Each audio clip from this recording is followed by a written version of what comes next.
Hi, welcome to MPS Education Roundtable. I'm Tom Salter, and we're going to talk for the next few minutes about some of the things going on in Montgomery Public Schools, and I'm going to introduce you to a very important person, someone that I think is one of the most important people in Montgomery Public Schools, and that's not just because she's my boss. This is Kim Gillis. Kim Gillis is our Associate Superintendent of some really important stuff. Isn't that what it says on your card? That sounds good, it does. Let me tell you, this morning I saw Miss Gillis, and she walked into my office, in my office area there, and I almost didn't recognize her. She had on a baseball cap, and her hair was in curlers, and she had on like a polo shirt, and I wasn't sure who it was to begin with, but it's not unusual because Miss Gillis is always doing something different. I think that's probably at least something that's good about your job, isn't it? It is. There's never a dull moment because I'm always doing something different. So if nothing else, it keeps my mind active. Yeah, well, not just your mind. Obviously, you were toting barges today. You were moving stuff around and getting ready for a retirement party, right? Yes, it was. That's fantastic. Well, let's talk a little bit before we get to the now. Let's talk about the what, the when, okay, and how you got here. Tell us about young Kim and how you decided to go into education. Okay. Well, believe it or not, I had not planned to go into education, but I had planned to work with children. Oh, okay. I wanted to be a child psychologist. I got a degree in psychology. I got ready to start my master's, and then someone said to me, "You would make an awesome teacher." And I said, "A teacher? No, I want to help them work out their problems." And they said, "That's what teachers do." And I thought about it. I did. And I said, well, you know what? There's a job opening. While I'm getting my master's in psychology, right, then I will work as a teacher's aide. Oh, nice. So I applied to Montgomery Public Schools. I got the job as a teacher's aide, and I was going to work on my master's to become this well-renowned psychologist now. Get it right.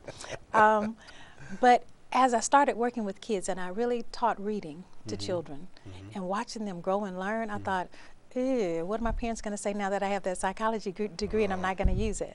Oh no, you use it every day. I do. I mean, because remember, you're my supervisor. Absolutely. So your psychology degree comes in handy, I believe. Right. So I really started off as a teacher's aide with Montgomery Public Schools, decided I wanted to be a teacher. Instead of getting my master's in psychology, I got a master's in education, became a teacher, did that for about 13 years and absolutely loved it. I taught reading, I've taught math, which is probably my favorite, and English. I loved English. I taught science. But in what grade levels? I taught elementary, and then I taught middle school, 6th grade, right, which was a lot of fun. I bet. It was a lot of fun. And then you moved up to an administrator, right? Well, actually, I became a math coach. Okay. My scores for math were really good, so they had this job out there. I applied for it for one school. The first year, I was not the best math coach. I really was not, because they had a scripted program, and if anyone knows me, I don't do well on scripts. I have to do what I think is best. That's right. The second year, they let me do what I thought was best for children, and we saw scores really start to rise in mathematics at that particular school. From there, someone said, you should go back and get an administration. I thought, okay, and what would I do with that? They said, well, you could be a principal. And I said, I don't really want to be a principal, but maybe an assistant. Sure. I finished my leadership degree. And believe it or not, I got hired right after I finished. Wow. And I became an assistant principal. I was an assistant principal for 1 year. And I'll never forget, at the time, our evaluation system was PEPI.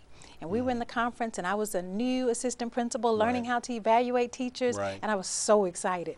And I told the instructor, you know, how excited. And he said, well, one day you want to be principal. And I said, well, probably not, you know.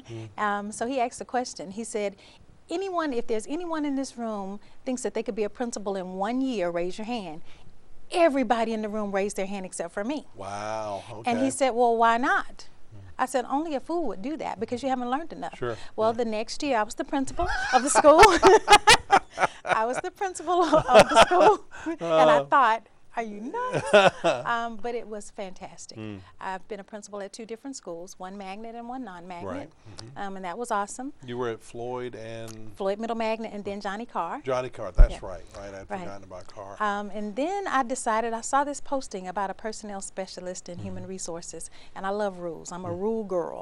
I just think they're awesome. I think it keeps everybody in line, but I thought, I probably want to just stay being a principal. That job I never wanted to do. Right. Sure. Yeah. Then I decided, well, just apply and see what happens. Yeah. Well, I got the job. That's fantastic. From there, I became the director of human resources. Right. After that, what did I become? I became the assistant superintendent of human resources. Right. Then the chief of staff. Right. And now the associate superintendent. Well, but I guess through the last few, the name has changed or the title has changed, but you are basically still doing the same job. Well, I will right? say the same job with associate superintendent and chief of staff. Okay. Not so much with assistant superintendent. You- That you- was a little different. You were more on just in HR. Just and now in you've HR. got your hands in And a now lot of I have my hands full. departments. Yeah, absolutely. Well, I can always tell what kind of day I'm going to have when I look at your face. Yeah. When I come in the morning, if it's a happy face, Yes. which it is 99% of the Right. time, then we're good. But if you look worried, then I get Absolutely. worried. But bless you. Well, let's talk a little bit about the HR side of your job, Okay. because that's a big chunk of it, It right? is. We have 2,500 teachers. About 21. 2,100. That's right. We about had a 21. reduction We in had a force. reduction in force. Yeah. Yeah. So we've got 2,100 teachers, and then another 1,800 About 1,800. support workers. So that's a lot of folks to keep up It with. is. It is. And so tell us a little bit about how you or what it means to be an HR person in a school system. Well, it's an awesome job because I get to meet people, and I'm really a people person. So that part is good. So I get to meet them for their first job with MPS, Right. Because we do this awesome thing for new hires, a new hire orientation. But it's a very complicated job. Anytime you're dealing with that number of people and all of those different personalities, you have Right. to really be able to adjust so that you can get your point across and you make sure that everyone's on the same page, so to Right. speak. But the job is a hard job because you're dealing with so many people. And I miss the kids a lot of the times, but what I think about with the HR job is that I miss the kids, but by dealing with the adults, I'm doing what's good for the kids. That's right. And I have to remember that. Yeah. And you have a great team working for you. You've got I some do. really good directors. I do have some awesome directors. I have actually 4 directors. Everybody thinks it's 3, but I'm also a revaluation. And right. so that includes one other additional person. Dr. Nettles. Yeah, Dr. Nettles, yes, it does. So I have 3 HR directors, 1 classified, 2 certified, and then 1 in evaluation. And those, you have the directors responsible for specific schools, right? I do. That makes it easier for them and for me. We have 2 directors, the 2 certified directors, Ms. GILLI and Dr. Johnston. They're responsible for all certified personnel, and we divide the schools up into feeder patterns. So each of them have 2.5 feeder patterns, and then Ms. Scipio has all classified personnel. Bless her. Yes, all Yeah. of them. She's wonderful. Right, she is. And then, of course, Burnett has everyone, both certified and Right, classified for right. the evaluative piece. Right. She's very organized. Well, She is. You both have are. to And, be. well, and then you and Dr. Nettles, Burnett, were in charge of our advanced ed stuff. Yeah. So, I mean, that wasn't easy. No, it wasn't easy, but you know what? I think it was an awesome experience for me because you have to look at every aspect of the district. And that's what my job entails too. Right. It didn't allow me to look at just a portion of it. I had to look at every aspect of it in depth, which has helped me to grow a whole bunch. I think I see our district in a very different light. You know, I think I saw 3/4 of it. Now I feel like I see a whole, if that makes sense. And under the rug, too. Absolutely. Yeah. Well, I'm sorry, I should have said up front, Advanced Ed is the accreditation group that works with MPS and has granted us our accreditation over the many, many years. Absolutely. And so we have another evaluation coming up, which is our regular evaluation, Absolutely. what, in spring? Yeah, early spring. Early spring this year. So you'll be, I'm Yes. sure you're already working on Right, that as you well. can't wait till the last minute because No. it deals with continuous improvement, and you can't continually improve at the last minute. Right. You've got to be working on it the entire time, and not just when the team is coming. It should be your normal practice every year. Well, I know that one of the things that you and your staff have to do, you have to fill vacancies. Yes. And I have heard a story. Heard a story. Don't know if it's true or not, but I heard a story that you saw somebody driving down the road, and the tag or said math teacher or something like that, and you followed them and tried to track them down to Okay. see if they worked for us or if Okay. they would. Well, let me just say that was an embarrassing moment, but thank goodness I not. have It's an wonderful. awesome team because I did do that. I really saw a tag that said math, and I'm thinking, why would you put math on your tag unless you're a teacher? Right. So I started to follow the car, and I'm honking my horn, I'm waving them down, and this person is looking at me like, what, flat tire? I'm thinking, no, math. I'm mouthing math, and she's like, my tag. So then I called Miss GILLI, one of Right. our directors, and I said, hey, I think I might have found a math teacher. She said, okay, well, tell them to come in. I said, well, no, I'm following the car. And she said, you're doing what? I said, yeah, it said math on the tag. She said, you can't do No, that. no. And I said, well, I just want to ask her a few questions. She said, Kim, stop. And I said, okay, so I just kind of waved Yeah. and kept going, but I thought it would be an opportunity. Well, it may have been, but it may have been an opportunity for you to lose your purse and valuables. So you absolutely, never know. absolutely. But I'm sure whoever drives a car with math on it, you're a wonderful individual. Yes, and just know that if absolutely. you're looking for a job, come see us because we may Absolutely. have one. But we have it used to be I mean I've been in this system 15 years. You've been in a lot longer than me, but as in the old days, finding an elementary school teacher or finding CPC. English or science, not science, but history, was a piece of cake. It was. Not anymore. Not anymore. When I first started working in human resources, it would break my heart because we would have people pretty much emailing, calling every day, wanting a job, and we would be full. Right. You know, I wouldn't have any vacancies. Right. And it would break my heart to say, you know, I don't have any openings. Sorry, yeah. You know, and they'll say, well, put something, call me, or you know, and I would have just pages and pages of names or resumes on my desk. And now, if anyone sends a resume, I'm running and shouting and making copies, saying, "Call them quick! Call them quick!" You know. So you know there is a teacher shortage, and not just from Montgomery Public Schools; Right. it's across the nation. Right. And we're struggling. We are. And it's not just teachers. For instance, skilled workers like Absolutely. electricians and roofers Absolutely. and especially bus drivers. Absolutely. It's hard to find those positions, especially for the skilled workers, because they can make a lot more money in private Yeah, industry. they really can. You know, they really can. But we need them to teach our kids. Our kids need those skills. Yeah. I think I heard the other day that their unemployment rate in Alabama is down to around 3% or something. Wow. And the lower the unemployment rate, the more difficult it is for us to find not Absolutely. only teachers, but also our support personnel. It I is. was riding my motorcycle up through North Georgia and North Carolina, and there was a bus on the side of the road that had a big sign on it that said, "Bus drivers wanted." You know, so it's not just us. It's not even just Alabama.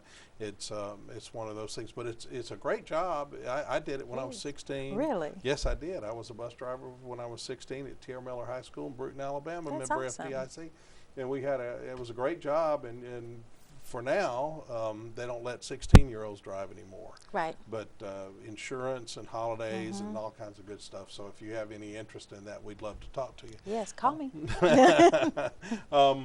Okay, so when you're looking, especially now, how do we make sure that when we get a resume, because even though we have an opening, you're not just going to hire anybody. No, sir. It's got to be somebody who meets the criteria. Absolutely. How do you weed through the different resumes? Well, first of all, they have to apply online. Right. And there's a lot of things that they have to upload, including their transcript and all of those things. So we can kind of probe. They put their references so I can call and ask about people Right. from their previous employers.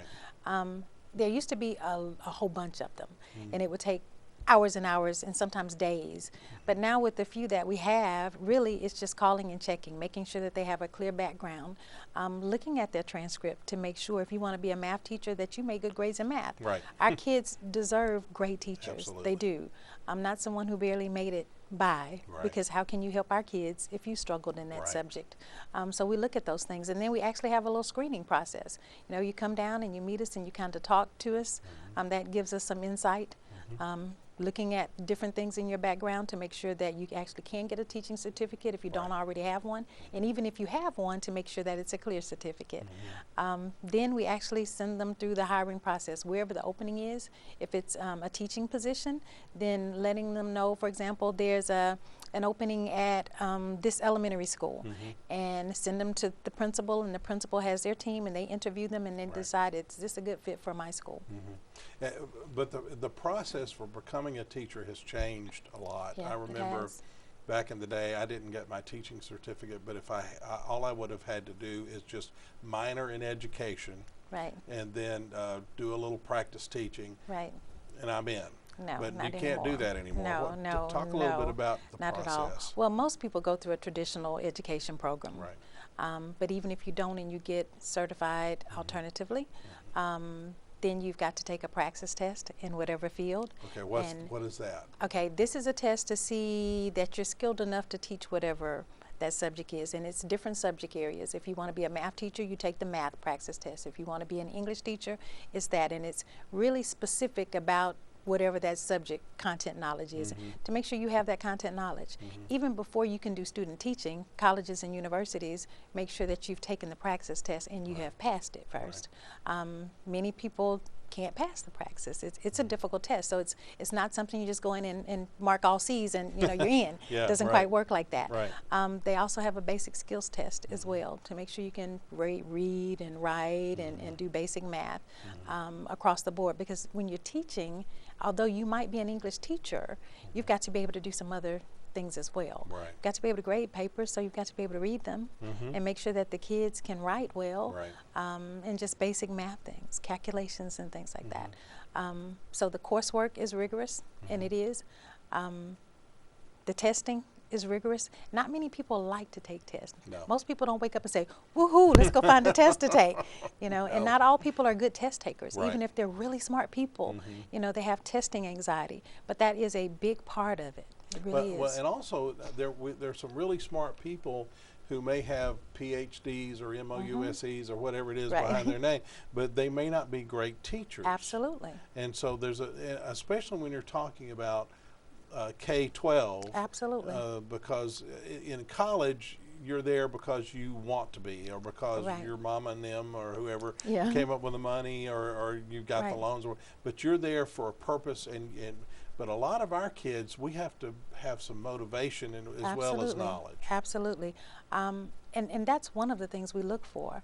We love when someone bounces in, so to speak. They're not dragging in, they're excited, because you've got to motivate the kids. And if you're not self-motivated, it's Yeah. kind of hard to motivate someone else when you're dragging in. It really is. But we look at all of those, and I guess that's where that degree of psychology comes in. So I guess I do use it every Yeah, now and then. I'm sure you But do. you can just look at certain things to know, okay, this person has this personality that will really catch kids' attention. Because you got to think about our kids. They're on the computer all the time. Right. Everything is animated. Right. So to walk in and say, open your books to page 32, if you have a book, Yeah. and let's do Read this section. John, you read the Right. first section. Absolutely. Fred, you read the second. They're not That's interested gonna in work. that. Yeah. They're not. When I was teaching, which was a long time ago, I learned I had more fun at work when I had those exciting lessons. Right. I was so excited to go and share my lesson with them. I worked hard on it. They were not going to be seated in little rows and in desks. They were up. And that's when my test scores really started to go up. You could see a difference, and you can tell that they were mastering content. Right. And we look for that in teachers who will go above and beyond just the regular, normal information, because you've got to motivate kids. Well, and another challenge, I guess, beyond the fact that most of our kids now have some device in front of them Right. many times during the day, and so they need a shiny object, so to They speak. do.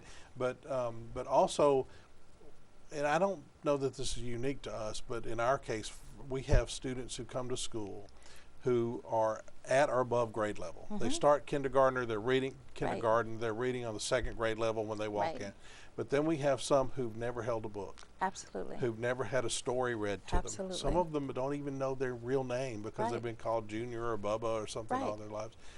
So one of the challenges, and it's not just in the early grades, no, it's in every grade. It is. Is taking students who are above average and then those who are below average and trying to make everybody rise up. And that is real difficult. As a teacher, that was one of my biggest challenges. How do I balance all of these different little personalities and all of these different skill sets? And some people say shoot in the middle and someone will get it, and I disagree with that totally. It really, you know, we talk about having individualized plans. You really have to do that as teacher to know that this person is here or this group of kids are right here in this place, and I can do this with these. Might be the exact same standard, but how you attack the standard will be very different than you would with someone who's here and someone who's here. And that's something that's really changed over the years too, isn't it? I remember, you know, we had the red reading group and the blue reading group, and everybody knew what the red was and what the blue was. Absolutely. But now it's not so much groups as it is little Johnny, little Freddie, little Susie. And groups constantly change. You know, in math I might be really strong, but in English not so much. So I may be working with this group of students now. 30 minutes from now, I'm in a different group because that's not my strong suit. So I need some additional help. But I think that's great because we're all good at something. Well, one of the things I remember when I was at the State Department years ago, when they first started talking about being more individualized and not just the average, is that it does give us the opportunity to focus on specific needs. And we use a lot of different types of assessments now for that. We do, and we have to, because every child is different. And I hate when they talk about high stakes testing. I do. For one test to make the determination for everything. I may just have gotten up that morning and just felt crappy, but my mom made me go to school anyway. So I'm really not caring about the test. So what we do now is there's a variety of times to assess what a child knows. And I think that's awesome. I think you can test too much. I do. But I'm glad it's not just one shot in the dark for you to know what a child knows. Because that's difficult not only for the teacher, but it's also difficult for that child. And we do testing not only that's required by the state, but we do our own stuff. We do. We have to. In order to get ready for the big test, we've got to do some assessments along the way and kind of have a benchmark of where we are and what we need to do next. I think initial testing is awesome before kids really get into it because you know where they are. I don't want to start teaching you something and spend 6 weeks on that and you already know it. I've wasted 6 weeks of something you already know. So why not know where you are, and that's just a benchmark test, and then go from there. So then I can individualize. I know that this group is here and this group is here and this one child is here sometimes and this one child is here, and then move toward whatever the goal is. Okay, I've just empowered you. Poof.